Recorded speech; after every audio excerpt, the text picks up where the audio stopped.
शहर के बीचों बीच एक बड़ी सी हवेली थी। चारों ओर चमकती लाइटें, बालकनी में लटकती झालरें और आंगन में बिछे रंगीन फूल। दूर से ही लगता था कि इस घर में कोई बड़ा पर्व आने वाला है। दिवाली। दिवाली यानी रोशनी का पर्व। लेकिन इस घर में इस रोशनी के साथ साथ एक अंधेरा भी था। एक ऐसा अंधेरा जो किसी कमरे में नहीं बल्कि एक इंसान के दिल में दबा हुआ था। और वो इंसान थी दीपिका। दीपिका उम्र में छोटी पर मन से बहुत बड़ी थी। शादी को 4 साल हो चुके थे, लेकिन उसे अब भी लगता था कि वो इस घर की नहीं है। ससुराल का हर कमरा भले ही सुनहरी सजावट से चमकता था, लेकिन उसके हिस्से में हर बार कोना ही आता था, और वो भी उपेक्षा का। सुबह से ही पूरे घर में अफरा तफरी मची थी। जेठानी अनुपमा ने पहले ही सासू माँ से कहकर महंगे सजावट के सामान मंगवा लिए थे। बड़े बड़े ब्रॉस के दिए, एलईडी झालरें, चमकदार पूजा की थाली और मिठाइयों के दर्जनों डिब्बे। अनुपमा की बातों में एक अजीब सा गर्व झलकता था। मम्मी जी, इस बार हमारी दिवाली ऐसी होगी कि पूरा मोहल्ला देखेगा। सासू माँ शकुंतला जी ने मुस्कुरा कर कहा, हाँ बेटी, तू तो हमारी शान है, तेरे जैसा कोई नहीं। उधर दीपिका रसोई में झुकी हुई थी, बेसन के लड्डू बना रही थी। हाथों में घी लगा हुआ था और माथे पर पसीना, लेकिन चेहरे पर हल्की सी मुस्कान थी। वो जानती थी कि कोई उसकी तारीफ नहीं करेगा, लेकिन फिर भी वो चुपचाप अपना काम करती रही। दीपिका, सासू माँ की आवाज आई, जी मम्मी जी, तेरी मिठाइयों की जरूरत नहीं है, इस बार हमने मार्केट से मंगवाई है। लोग तेरी वो देसी चीजें पसंद नहीं करते। दीपिका ने झुककर कहा, जी मम्मी जी, और चुपचाप अपना काम समेटने लगी। अंदर ही अंदर उसका मन रोया, लेकिन आंखों में आंसू आने से पहले ही उसने उन्हें दबा लिया। अनुपमा घर में बड़े बड़े डिब्बे खोल रही थी। सुनहरे रंग की थालियां, मोमबत्तियां, प्लास्टिक के फूलों की माला और चमचमाते पर्दे।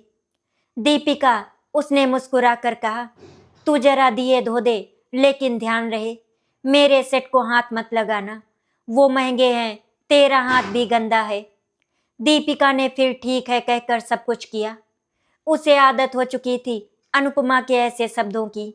वो जानती थी उसका हर काम कमा का जाएगा। घर में रिश्तेदारों के आने की तैयारी चल रही थी।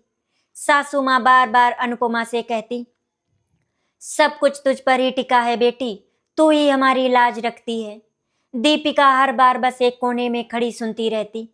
शाम को जब सारे लोग हॉल में बैठकर दिवाली की खरीदारी की प्लानिंग कर रहे थे, दीपिका धीरे से अपने छोटे से कमरे में आ गई। ये वही कमरा था जो शादी के बाद उसे मिला था।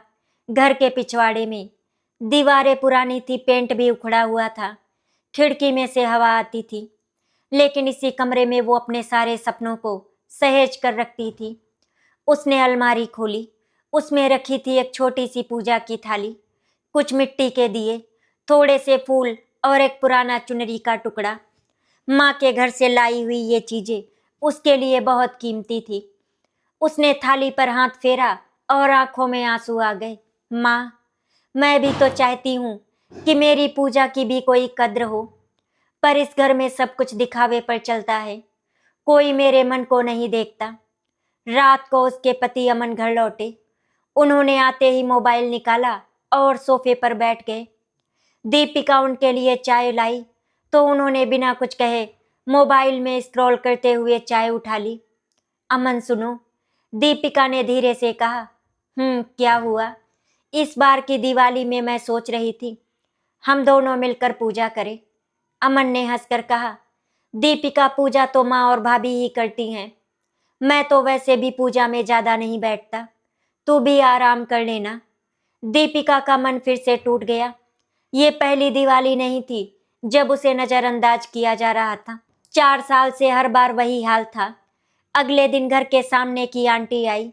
अरे शकुंतला जी, इस बार तो आपकी बड़ी बहू ने क्या धूम मचाई है। पिछले साल की तरह सबकी नजर आप लोगों पर होगी। शकुंतला जी गर्व से बोली, हाँ हाँ, हमारी अनुपमा बेटी तो सोने जैसी है। फिर आंटी ने हल्के से हंसते हुए कहा, और छोटी बहू, वो तो ज्यादा कुछ करती नहीं लगता। ये बात दीपिका ने दरवाजे के पीछे से सुनी। उसका दिल जैसे किसी ने मुट्ठी में कस लिया हो, लेकिन वो फिर भी चुप रही। रात को दीपिका बालकनी में बैठी थी। आसमान में चमकते तारे, हल्की सी हवा और दूर कहीं से आती पटाखों की आवाज। मन में हलचल थी। उसने आंखें बंद की और मन ही मन बोली, हे माता लक्ष्मी, मैं कोई दिखावा नहीं करना चाहती, बस अपने मन से आपकी पूजा करना चाहती हूँ। क्या मैं ऐसा कर सकती हूँ? क्या आप मेरी पूजा स्वीकार करेंगी? धीरे धीरे वो इसी सोच में नींद में चली गई। रात के करीब 3 बजे थे। दीपिका के कमरे में एक हल्की सी रोशनी फैली। हवा रुक सी गई और उसके सामने एक दिव्य आभा प्रकट हुई। वो चौंक कर उठी और देखा, सामने खड़ी थी स्वयं माता लक्ष्मी, जिनके चारों ओर कमल की पंखुड़ियां बिखरी थी। पास में खड़े थे भगवान गणेश, जिनका चेहरा मुस्कुराहट से भरा था। दीपिका स्तब्ध थी। उसे विश्वास नहीं हो रहा था कि वो सपना देख रही है या सच्चाई। उसने अपने हाथ जोड़ दिए। माता आप। माता लक्ष्मी ने कोमल स्वर में कहा, दीपिका डर मत, ये कोई भ्रम नहीं, ये तेरी सच्ची श्रद्धा की पुकार है जो हमें खींच लाई है। दीपिका की आंखों से आंसू बह निकले। उसने कांपते हाथों से प्रणाम किया। कमरे में एक हल्की सी सुनहरी रोशनी फैली हुई थी। दीपिका अपनी आंखें मलते हुए उठी तो देखा कि उसके सामने कमल के फूलों पर विराजमान स्वयं माता लक्ष्मी खड़ी थी। उनके पास गजदंत और करुणामय मुख वाले भगवान गणेश थे। कमरे की दीवारें जो दिन में साधारण और फीकी लगती थी, अब उजाले से चमक उठी थी। ऐसा लग रहा था मानो पूरा कमरा स्वर्ग का एक टुकड़ा बन गया हो। दीपिका के हाथ अपने आप जुड़ गए। उसका गला भर आया। माता, क्या ये सपना है? उसने धीरे से पूछा।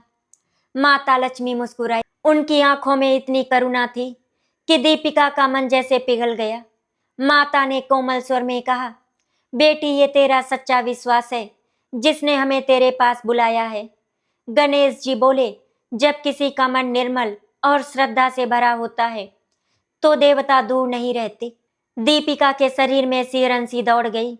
उसने रोते हुए कहा, माता, मेरे पास तो कुछ भी नहीं है, ना महंगे दिए, ना सुंदर सजावट और ना ही कोई शानदार पूजा की थाली। मेरी जेठानी अनुपमा की तरह मैं कुछ भी नहीं कर पाती। सब मुझे कम समझते हैं। माता लक्ष्मी ने उसकी ओर बढ़कर उसके सिर पर हाथ फेरा।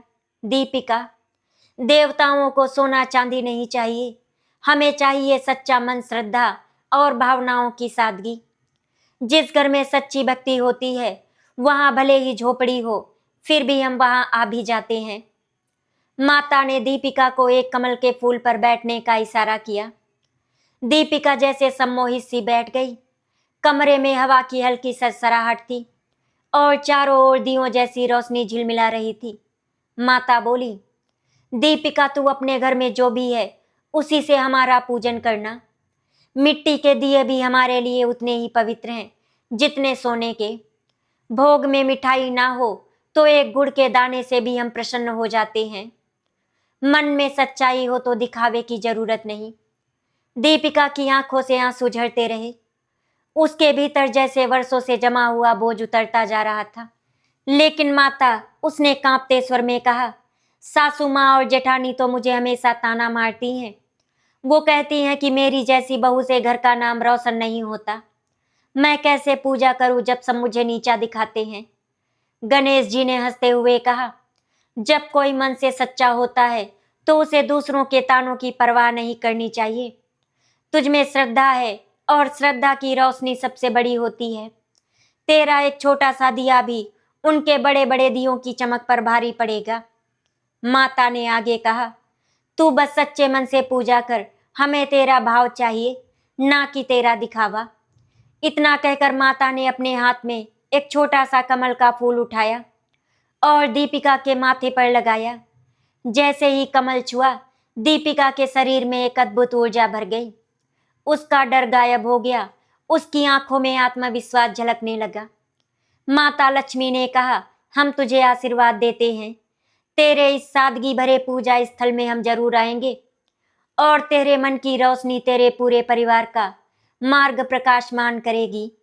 गणेश जी बोले, तेरे घर में सुख और समृद्धि की शुरुआत तेरी श्रद्धा से होगी, ना कि जेठानी की दिखावे की पूजा से। दीपिका ने भाव विवल होकर उनके चरण छुए। उसने मन में एक दृढ़ संकल्प लिया, इस बार की दिवाली पर मैं डरूंगी नहीं, पूजा करूंगी सादगी से, श्रद्धा से और सच्चे दिल से। धीरे धीरे कमरे की रोशनी फीकी लगने लगी। माता और गणेश जी की दिव्य आभा हल्के हल्के धुंधली होने लगी। दीपिका ने हाथ जोड़कर प्रणाम किया और फिर सब कुछ सामान्य हो गया। सुबह की हल्की किरणें खिड़की से अंदर आ रही थी, पर दीपिका के मन में अब अंधेरा नहीं था। वो पहली बार खुद को कमजोर नहीं बल्कि मजबूत महसूस कर रही थी। सुबह जब दीपिका रसोई में गई तो उसका चेहरा पहले से अलग चमक रहा था। सासू माँ और अनुपमा को भी कुछ अलग महसूस हुआ, लेकिन समझ नहीं पाई क्या। अनुपमा बोली, ओहो, इतनी सुबह सुबह उठ गई आज, क्या तू भी सजावट करेगी? दीपिका ने मुस्कुरा कर कहा, नहीं भाभी, सजावट तो आप ही की होती है, मैं तो बस अपनी पूजा की तैयारी कर रही हूँ। तेरी पूजा? अनुपमा हंस पड़ी। तेरे पास क्या है पूजा करने को? दीपिका ने शांत स्वर में कहा, जो भी है उसी में मेरी माता आएंगी। सासू माँ ने भी कहा, तू फिर कोई तमाशा मत कर देना दीपिका, अनुपमा की पूजा से ही इस घर में लक्ष्मी आती है। लेकिन इस बार दीपिका चुप नहीं बैठी, उसके अंदर माता लक्ष्मी के शब्द गूंज रहे थे। दीपिका अपने कमरे में गई और अलमारी से मिट्टी के पुराने दिए निकाले, उन्हें हल्दी और चावल से धोया, सूखने के लिए खिड़की पर रख दिया। उसने एक पुरानी थाली पर हल्की सी चुनरी बिछाई और उसमें माता लक्ष्मी और गणेश जी की छोटी सी मूर्ति रखी। जब वो ये सब कर रही थी तो उसके मन में अजीब सा सुकून था, ना कोई डर ना कोई शर्म, बस श्रद्धा। शाम को कुछ रिश्तेदार आए, सब अनुपमा की सजावट की तारीफ कर रहे थे। वाह अनुपमा, क्या सजावट की है तूने, इस बार तो पूरा मोहल्ला तेरे घर की पूजा की चर्चा करेगा। अनुपमा गर्व से मुस्कुरा रही थी, लेकिन किसी ने दीपिका की ओर देखा तक नहीं। पर दीपिका के चेहरे पर फिर भी कोई उदासी नहीं थी। उसने अपनी पूजा के लिए दिए सजा दिए थे। वो धीरे से बोली, माता आएंगी, जरूर आएंगी। रात को जब दीपिका बालकनी में खड़ी आसमान देख रही थी तो उसे फिर से वही रोशनी महसूस हुई, पर इस बार बाहर से नहीं, उसके अंदर से। उसे लग रहा था जैसे माता लक्ष्मी उसके भीतर बस गई हूँ। उसने मन से कहा, माता, कल की पूजा में मैं आपको अपने पूरे दिल से बुलाऊंगी, चाहे मेरा कोना छोटा हो, दिए मिट्टी के हों, पर मेरा मन आपका मंदिर होगा। हवा के झोंके ने उसके बालों को हल्के से उड़ाया और ऐसा लगा मानो खुद माता लक्ष्मी ने उसके माथे को आशीर्वाद से छुआ हो। सुबह की हल्की किरणें आंगन में पड़ रही थी। घर में हंगामा और चहल पहल थी। दीवारों पर झालरें टांगने का काम चल रहा था। सासू माँ एक ओर बैठी काम देख रही थी और जेठानी घर के हर कोने में सजावट की डोर बांध रही थी। उसका चेहरा चमक रहा था जैसे पूरा त्योहार उसी के इर्द गिर्द घूम रहा हो। दीपिका चुपचाप रसोई में खड़ी थी, झाड़ू बर्तन धोने का काम और मन में माता लक्ष्मी का सपना। उसके दिल में एक दृढ़ निश्चय था, इस बार पूजा मैं अपने दिल से करूंगी, किसी दिखावे के लिए नहीं। दीपिका, सासू माँ की तेज आवाज गूंजी। जी मम्मी जी। रंगोली के रंग कहाँ रखे हैं तूने? अभी तक आंगन भी साफ नहीं किया। दीपिका झटपट आंगन में पहुंची और बोली, मम्मी जी, मैं बस रसोई साफ कर रही थी, अब आंगन करती हूँ। सासू माँ ने आंखें तरेरी, बस यही तो तेरी आदत है, तेरे काम में ना रफ्तार है ना नजाकत। अनुपमा को देखो कैसे सब कुछ संभाल रही है। अनुपमा हंसकर बोली, मम्मी जी रहने दीजिए, छोटी बहू को ज्यादा काम की आदत कहाँ। सब हंस पड़े और दीपिका के दिल में तीर सा चुभ गया, पर वो इस बार चुप नहीं बैठी। उसने सिर झुकाकर आंगन में झाड़ू लगाना शुरू किया। माता ने कहा था तानों से डरना नहीं, उसके कानों में वो शब्द गूंज रहे थे। अनुपमा ने अपने कमरे में सारा पूजा का सामान सजाना शुरू किया। महंगे दिए, सुगंधित मोमबत्तियां, झिलमिलाती झालरें, बड़ी बड़ी भगवान की मूर्तियां, चांदी की थाली, हर चीज चमचमा रही थी। उधर दीपिका अपने कमरे में छोटे से पूजा कोने में झुकी थी। उसने मिट्टी के दिए धोकर कपड़े से पोंछे, फिर हल्दी और चावल से उन पर शुभ चिन्ह बनाए। उसकी थाली में कोई चमक नहीं थी, लेकिन उस पर उसका स्नेह और विश्वास झलक रहा था। अनुपमा कमरे में आई और बोली, दीपिका, ये मिट्टी के दिए रखने की क्या जरूरत? ये तो पुराने जमाने की बात है। आजकल तो लोग एलईडी दिए लगाते हैं, बड़े सुंदर लगते हैं। दीपिका ने शांति से कहा, मुझे तो यही अच्छे लगते हैं भाभी, इनसे मन में सुकून आता है। अनुपमा ताना मारते हुए बोली, हाँ हाँ, गरीबों जैसी पूजा में यही तो अच्छा लगता है। दीपिका ने इस बार सिर झुकाया नहीं, बस मुस्कुराकर बोली, माता लक्ष्मी को दिखावा नहीं चाहिए, बस सच्ची श्रद्धा चाहिए। अनुपमा ठिठक गई। उसे उम्मीद नहीं थी कि दीपिका ऐसा जवाब देगी। उसने हंसी उड़ाने की कोशिश की, लेकिन अंदर ही अंदर थोड़ा असहज महसूस किया। सासू माँ ने शाम को सबको इकट्ठा किया। इस बार की पूजा भी अनुपमा की होगी। पिछले साल सबने उसकी पूजा की तारीफ की थी। पड़ोस की आंटी ने भी कहा था, लक्ष्मी जी जरूर इसी घर में आएंगी। सब हंस रहे थे, तालियां बजा रहे थे। दीपिका को किसी ने नहीं पूछा। वो चुपचाप कोने में बैठी थी। सासू माँ ने एक बार उसे देखा और बोली, दीपिका, तुम अपनी झोपड़ी में ही पूजा कर लेना, किसी को बुलाने की जरूरत नहीं। पूरा हॉल फिर से ठहाके में गूंज उठा, लेकिन इस बार दीपिका के अंदर कोई आंसू नहीं आया। उसके भीतर माता लक्ष्मी के शब्दों की गर्मी थी। हमें दिखावे की नहीं, तेरे भाव की जरूरत है। शाम को अमन ऑफिस से आया। दीपिका ने सोचा, शायद वो आज उसके साथ पूजा की बात करेगा। अमन, उसने हल्के से आवाज लगाई। हाँ, क्या हुआ? मैंने सोचा था इस बार हम दोनों मिलकर पूजा करें सादगी से। अमन ने हंसकर कहा, दीपिका, माँ और भाभी पूजा कर ही रही हैं, दो पूजा करने की क्या जरूरत? और वैसे भी मेरी पूजा में कोई दिलचस्पी नहीं, तुम कर लेना अगर करनी हो। उसकी ये बात सुनकर दीपिका के दिल में हल्की सी टीस उठी, लेकिन वो टूट कर रोई नहीं। बस मन में कहा, माता मेरे साथ है, मुझे किसी की जरूरत नहीं। दीपिका ने अपने छोटे से कोने को बहुत प्यार से सजाया। उसने एक पुराना लाल कपड़ा धोकर आसन बनाया। उस पर माता लक्ष्मी और गणेश जी की छोटी सी मूर्ति रखी। आसपास हल्दी से स्वास्तिक बनाया और दो छोटे मिट्टी के दिए रखे। उसने खुद अपने हाथ से लड्डू और खीर बनाई, सादा पर मन से। हर फूल पर दिया जैसे उसकी श्रद्धा की गवाही दे रहे थे। जब वो ये सब कर रही थी तो सासू माँ और अनुपमा की नजरें बार बार उस पर पड़ रही थी। अनुपमा फुसफुसाई, देखो, इसे ऐसा लग रहा है कोई मेले में झोपड़ी सजा रही हो। दीपिका अब ऐसी बातों से डरी नहीं, उसका चेहरा शांत था, आंखों में एक अलग चमक थी। रात के वक्त घर में रिश्तेदार आने लगे। सब अनुपमा की सजावट देख रहे थे। बड़े बड़े दिए, झालरें, मिठाइयों के डिब्बे। हर कोई कह रहा था, वाह अनुपमा, क्या पूजा की तैयारी की है। लेकिन दीपिका का कोना किसी ने नहीं देखा। वो मुस्कुराई और मन ही मन माता को प्रणाम किया। माता, आप जरूर आएंगी मेरे छोटे से मंदिर में। रात को जब सब सो गए, दीपिका अपने कमरे में अकेली बैठी थी। उसने माता की मूर्ति के सामने दिया जलाया। दिए की लौ धीरे धीरे जल रही थी, लेकिन उसमें एक अनोखी चमक थी। अचानक हवा के बिना भी दिया हल्के से झिलमिलाया। दीपिका समझ गई ये माता का संकेत है। उसने आंखें बंद की और मन ही मन कहा, कल की पूजा मेरे लिए इम्तिहान है। मैं किसी के सामने झुकूंगी नहीं। माता, बस आप मेरे साथ रहना। दिए की लौ और तेज हो गई। कमरे में हल्की सी महक फैल गई, जैसे कोई अदृश्य शक्ति वहां मौजूद हो। सुबह की पहली किरण खिड़की से कमरे में आई और दीपिका ने आंखें खोली।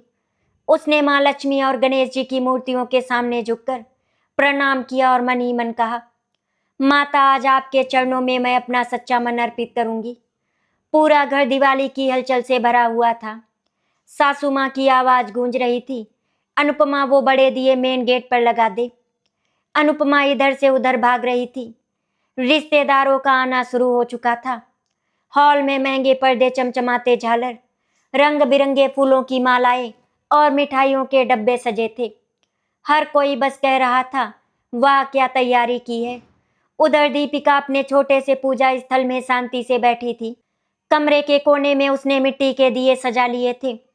एक पुरानी थाली में हल्दी, कुमकुम, फूल और गुड़ के लड्डू रखे थे।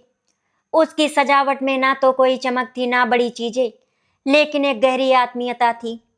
शाम 7 बजे पूजा का मुहूर्त था।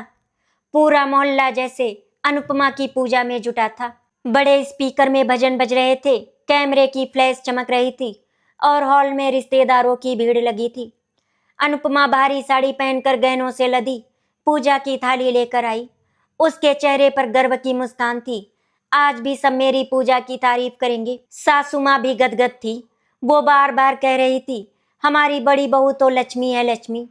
इसी के कारण घर में बरकत है। दीपिका का नाम तक किसी की जुबान पर नहीं था। दीपिका ने अपने कमरे का दरवाजा हल्का सा बंद किया और धीरे से घुटनों के बल बैठ गई। उसके सामने मिट्टी के 11 छोटे छोटे दिए जल रहे थे। दियों की लौ एकदम शांत और स्थिर थी, मानो माता स्वयं वहां विराजमान हो। उसने अपने हाथ जोड़कर आंखें बंद की और धीरे धीरे माता लक्ष्मी और गणेश जी की आराधना शुरू की। कोई स्पीकर नहीं, कोई शोर नहीं, बस उसके होठों से निकले पवित्र मंत्र और दिल की सच्ची प्रार्थना। उसकी आवाज हल्की थी लेकिन भीतर से इतनी सच्ची कि ऐसा लग रहा था जैसे पूरा वातावरण उन मंत्रों में डूब गया हो। उसकी आंखों में आंसू थे लेकिन वो दुख के नहीं, भक्ति के थे। जैसे ही उसने दियों को जलाकर आरती शुरू की, कमरे में हल्की सी सुगंध फैलने लगी। वो सुगंध किसी इत्र या अगरबत्ती की नहीं थी, कुछ दिव्य थी। दियों की लौ अचानक और चमक उठी। कोई हवा नहीं थी लेकिन लौ इतनी उजली हो गई कि पूरा कमरा रोशनी से नहा उठा। दीपिका ने सिर झुकाकर माता को प्रणाम किया। तभी एक धीमी सी घंटी अपने आप बजने लगी, जबकि वहां कोई घंटी नहीं बजा रहा था। उसका दिल जोर जोर से धड़कने लगा। माता, क्या आप सच में आ गई? उसने मन ही मन कहा। दीवारों पर हल्की सी सुनहरी आभा उभरने लगी। माता लक्ष्मी और गणेश जी की मूर्तियों के पीछे ऐसा लग रहा था जैसे कोई दिव्य ज्योति प्रकट हो रही हो।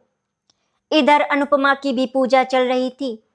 रिश्तेदारों में कोई मिठाई बांट रहा था तो कोई सेल्फी ले रहा था। भजन तेज आवाज में बज रहे थे, पर अंदर दीपिका के कमरे में एक अजीब सी शांति थी। एक ऐसी शांति जिसमें भक्ति की गहराई थी। सासू माँ पूजा के बाद पूरे घर में घूमते हुए आई और बोली, दीपिका कहाँ है? वो दिख नहीं रही। किसी ने कहा, वो तो अपने कमरे में पूजा कर रही है। सासू माँ हंसते हुए बोली, अरे उसकी पूजा कौन देखने आएगा। लेकिन तभी घर की एक मंजू चाची बोली, अरे बहन, तुमने देखा उसका कमरा?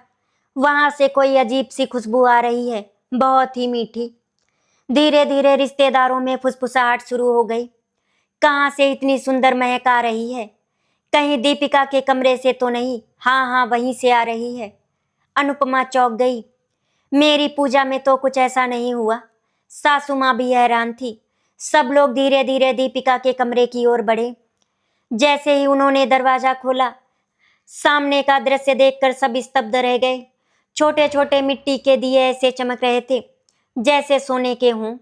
फूलों की पंखुड़ियां बिना हवा के भी हल्की हल्की हिल रही थी। मूर्तियों के पीछे सुनहरी आभा साफ दिखाई दे रही थी। सासू माँ कुछ पल तो कुछ कह ही नहीं पाई।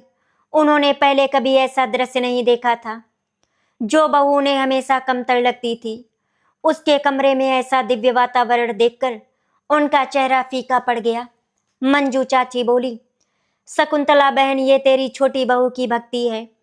देखना, माता लक्ष्मी सच में यहाँ विराजमान है।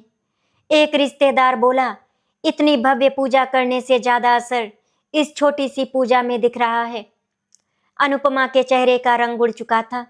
वो समझ ही नहीं पा रही थी कि सब उसकी पूजा छोड़कर यहाँ क्यों आ गए। दीपिका आरती गा रही थी, उसकी आवाज में कोई प्रदर्शन नहीं था। वो गा नहीं रही थी, जैसे बोलते हुए माता को अपने दिल से बुला रही थी। हर कोई उस आवाज में डूबता चला गया। दियों की लौ और तेज हो गई और तभी माता लक्ष्मी और गणेश जी की मूर्तियों के पीछे से एक क्षण के लिए दिव्य छवि प्रकट हुई, इतनी हल्की कि सिर्फ वही देख सके जो श्रद्धा से भरे थे। पर उस पल में ऐसा लगा मानो पूरा घर पवित्रता से भर गया हो। दीपिका ने आरती खत्म की तो देखा, दरवाजे पर पूरा परिवार खड़ा था। रिश्तेदार, अनुपमा, सासू माँ, सबकी आंखें उसके पूजा स्थल पर टिकी थी। सासू माँ की आंखों में आंसू थे जो उन्होंने शायद ही कभी किसी के लिए बहाए थे। अनुपमा चुप खड़ी थी। पहली बार उसे लगा उसके सजे हुए दिए उस एक मिट्टी के दिए के आगे फीके हैं। पूरे घर में अब कोई स्पीकर नहीं बज रहा था, कोई शोर नहीं था, बस दीपिका की भक्ति की गूंज थी। मंजू चाची बोली, इस बार लक्ष्मी माता सच में इस घर में आई हैं, और वो आई हैं छोटी बहू की श्रद्धा से। सासू माँ ने झुककर दीपिका के साथ मिलकर आरती की। वो क्षण ऐसा था कि घर का माहौल वर्षों में पहली बार बदल गया। दीपिका ने आरती पूरी की और दियों की लौ अब भी शांत और स्थिर थी। कमरे में फैली वो दिव्य महक अब पूरे घर में फैल चुकी थी। ऐसा लग रहा था मानो हर कोना किसी अदृश्य शक्ति से पवित्र हो गया हो। बाहर के हॉल में जो कुछ देर पहले हंसी ठिठोली, सेल्फी और दिखावे की चमक थी, अब वहां पर एक गहरी चुप्पी थी। सभी रिश्तेदार और परिवारजन दीपिका के कमरे की ओर बढ़ाए थे। वो कमरा जिसे इस घर में कोई खास अहमियत नहीं देता था, आज उसी कमरे में सब खिंचे चले आए। सासू माँ दरवाजे पर खड़ी थी, उनकी आंखें उन दियों की लौ पर टिकी थी। वो सोच भी नहीं सकती थी कि जिस बहू को वो हर बार ताना मारती थी, उसके छोटे से पूजा स्थल में ऐसा दिव्य वातावरण हो सकता है। उनकी आवाज भर्रा गई, ये कैसे हुआ? मंजू चाची बोली, ये दिखावे से नहीं हुआ बहन, ये सच्ची भक्ति से हुआ है। तेरी छोटी बहू की पूजा में माता स्वयं प्रकट हुई है। क्या तूने ये सुगंध महसूस की? ये किसी इत्र की नहीं, ये लक्ष्मी माता की उपस्थिति की पहचान है।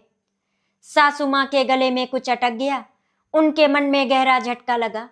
वो सारी बातें जो उन्होंने दीपिका को सालों से कही थी, तू तो कुछ नहीं कर पाती, तू हमारे घर की लाज नहीं रख सकती, सब मानो अब उसके कानों में गूंजने लगी। अनुपमा भी पीछे खड़ी थी। उसके चमकदार कपड़े, महंगे गहने और भव्य सजावट आज अचानक बोझ लगने लगी।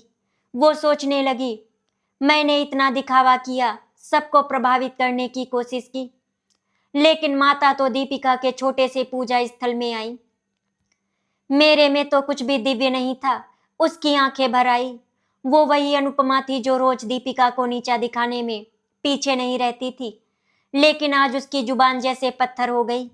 दीपिका धीरे से उठी। उसे पता ही नहीं था कि उसके पूजा स्थल पर पूरा परिवार खड़ा है। जब उसने मुड़कर देखा तो सासू माँ, अनुपमा और रिश्तेदार खड़े थे। उसका मन कांप गया। मम्मी जी, आप लोग? सासू माँ की आंखों से आंसू बह निकले। वो आगे बढ़ी और दीपिका के सिर पर हाथ रखा। बेटी, तूने आज हमारी आंखें खोल दी। हम सोच रहे थे कि पूजा में दिखावा, सजावट और शोर ही सब कुछ होता है, लेकिन तूने दिखा दिया कि सच्ची पूजा दिल से होती है, चीजों से नहीं। दीपिका की आंखें भी नम हो गईं। उसने कभी सपने में भी नहीं सोचा था कि ये शब्द उसकी सासू माँ के मुंह से निकलेंगे। मंजू चाची बोली, दीपिका बेटा, तेरी पूजा में वो शक्ति थी जिसने पूरे माहौल को बदल दिया। माता लक्ष्मी वहीं आती हैं जहां सच्ची श्रद्धा होती है। एक रिश्तेदार ने कहा, हमने तो सालों से इतनी बड़ी बड़ी पूजा देखी है, पर ऐसा दिव्य अनुभव कभी नहीं हुआ। सच में ये माता की कृपा है। सासू माँ ने सबके सामने कहा, अब से इस घर की पूजा केवल दिखावे पर नहीं होगी, दीपिका की श्रद्धा से ही होगी। इसी के कारण आज माता ने हमें दर्शन दिए हैं। दीपिका ने तुरंत हाथ जोड़ दिए। मम्मी जी, मैंने कुछ नहीं किया, ये तो माता का ही आशीर्वाद है। अनुपमा की आंखों में आंसू थे। वो धीरे धीरे दीपिका के पास आई। उसने अपना सिर झुका लिया और कहा, दीपिका, मैंने तुझसे हमेशा बुरा व्यवहार किया, हर बात में तुझे नीचा दिखाया। अपनी सजावट, अपने दिखावे पर मुझे गर्व था, पर आज समझ आया असली पूजन क्या होता है। मैं शर्मिंदा हूँ। दीपिका ने आगे बढ़कर उसका हाथ थाम लिया। भाभी, पूजा माता की होती है, हमारी नहीं। आपने मुझे कभी दुख दिया तो माता ने मुझे हिम्मत दी। अब सब कुछ भूल जाते हैं। अनुपमा रोते हुए बोली, तू तो सच में दिल की बहुत बड़ी है दीपिका। आज मैं तुझसे सीखूंगी पूजा कैसे दिल से की जाती है। सासू माँ, जो अब तक अनुपमा को ही लक्ष्मी मानती थी, आज पहली बार उन्होंने सबके सामने कहा, हमारी लक्ष्मी तो दीपिका भी है। ये वही बहू है जिसे हमने कभी पहचाना ही नहीं, लेकिन आज इसने हमें सच्चा रास्ता दिखाया है। आज से हर पूजा में दीपिका सबसे आगे रहेगी। रिश्तेदारों में तालियां बज उठी। किसी ने कहा, सच में शकुंतला जी, आप बहुत भाग्यशाली हैं जो आपको ऐसी बहू मिली। तो किसी ने कहा, माता लक्ष्मी ने इस घर को धन से नहीं, सच्ची श्रद्धा से नवाजा है। दीपिका की आंखों में कृतज्ञता के आंसू छलक पड़े। उसने मन ही मन माता लक्ष्मी को प्रणाम किया। पूजा के बाद अमन भी कमरे में आया। उसने भी वो आभा महसूस की थी। दीपिका, उसने धीमे से कहा।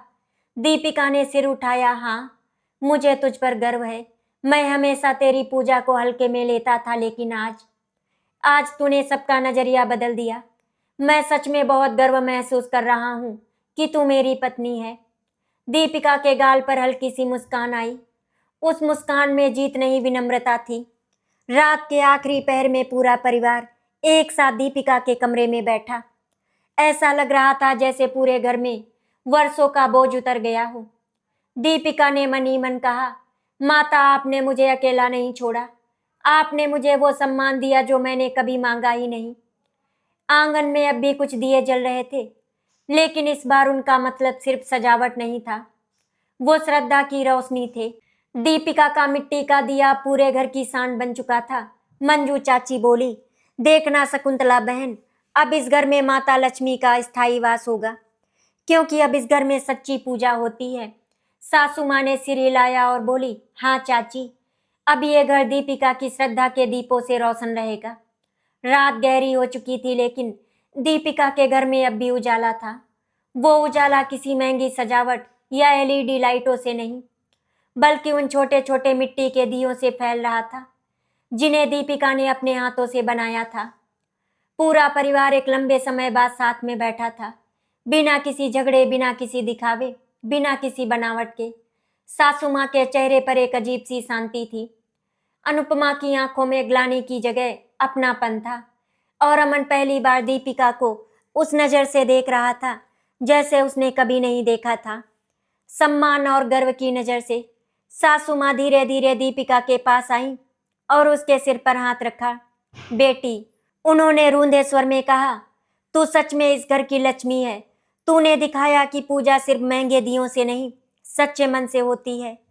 इतने सालों तक मैं दिखावे को ही पूजा समझती रही, लेकिन आज मेरी आंखें खुल गईं। दीपिका की आंखों में आंसू आ गए। उसने मम्मी जी के पैर छू लिए। मम्मी जी, अगर आपने मुझे अपनाया है तो मेरे लिए वही सबसे बड़ा आशीर्वाद है। अनुपमा भी उनके पास आई। अब वो अनुपमा नहीं थी जो ताने मारती थी।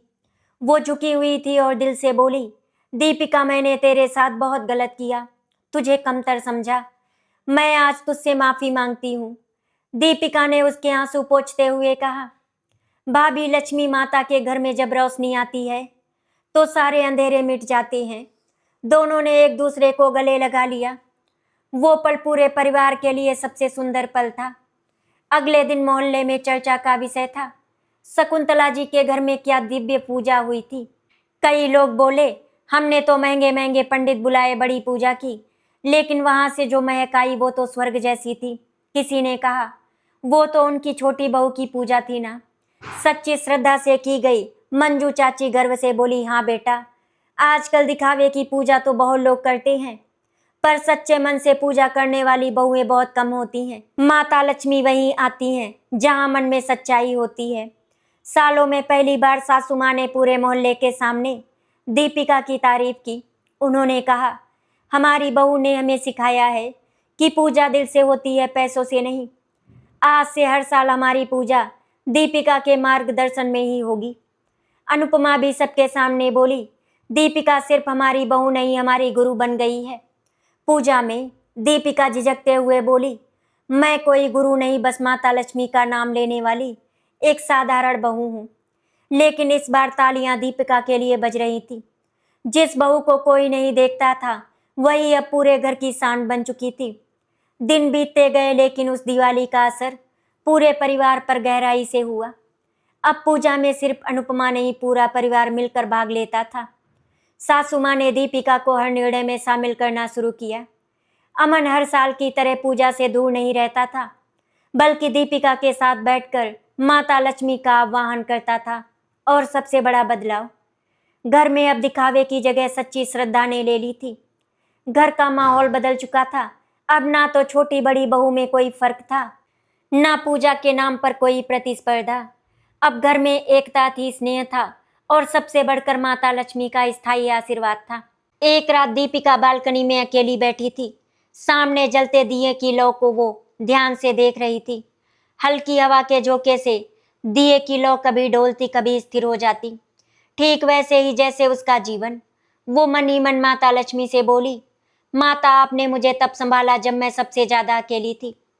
आपने मुझे हारने नहीं दिया। आपने मेरे छोटे से मिट्टी के दिए को वो ताकत दी जिससे पूरे परिवार की सोच बदल गई। धन्यवाद माता। दिवाली के बाद का समय था। घर के आंगन में एक बड़ा सुंदर मंदिर बनाया गया था, लेकिन वो महंगे पत्थरों या कांच का नहीं था। वो वही पुराना पूजा कोना था जिसे अब पूरे परिवार ने मिलकर सजाया था। हर शाम दीपिका, अनुपमा और सासू माँ एक साथ बैठकर आरती करती। रिश्तों की कड़वाहट अब एक मीठे अपनत्व में बदल चुकी थी। आशा करती हूँ आपको हमारी कहानी अच्छी लगी होगी। अगर आपको हमारी कहानी अच्छी लगी तो वीडियो को लाइक एंड शेयर करें, चैनल को सब्सक्राइब करें। वीडियो देखने के लिए आपका धन्यवाद।